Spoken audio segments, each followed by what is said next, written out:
So the next topic we talked about in class was respiration.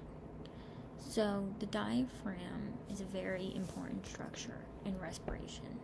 So the relationship of pressures for expiration. So expiration is on the exhale. We speak on the exhale. So the diaphragm relaxes, the volume of the lungs and the alveoli decrease, the pressure becomes less negative, and the PAL increases. And then the air flows out of the lungs. And like I said earlier, we breathe on the exhale. So when the diaphragm expands, it moves up and down, so vertically. On the exhale, the diaphragm relaxes, which also causes the ribs to come down, the volume decreases, and the volume of the alveoli goes down. So it's this same relationship.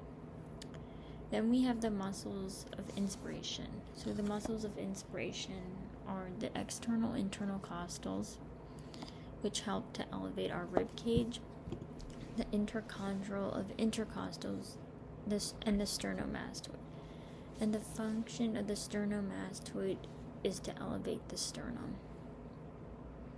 Additionally, forced inspiration is for speaking. Then we have the muscles of forced expiration. So on the exhale, how we speak. So the innermost intercostal muscles, the internal intercostals, and the transverse thoracics. And these muscles depress the rib cage. Instead of the other one, they elevate the rib cage. Then we also have the pleural lining. The pleural lining, it's a connective and fibroelastic, so it's movable tissue that lines the lungs and the surrounding structures.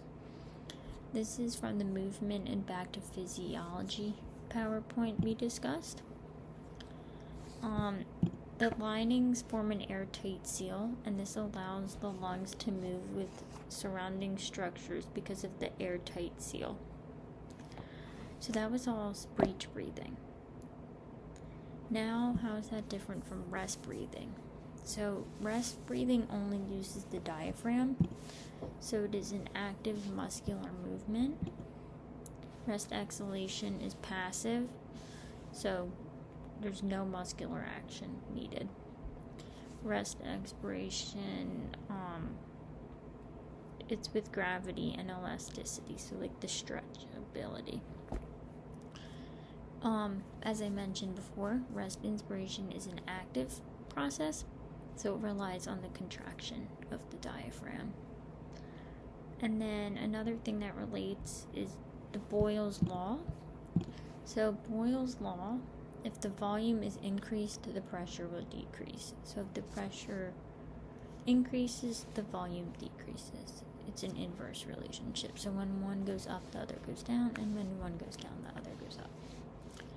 And then, how does Down syndrome, the disorder I picked, relate to this areas above? So about speech breathing, rest breathing, and all of that. So I found, according to the Down Syndrome Association, the article says that the article discusses respiratory infections and mentions in more severe cases they can have difficulty breathing or wheezing. And all of the past information was from the Movement and Physiology PowerPoint.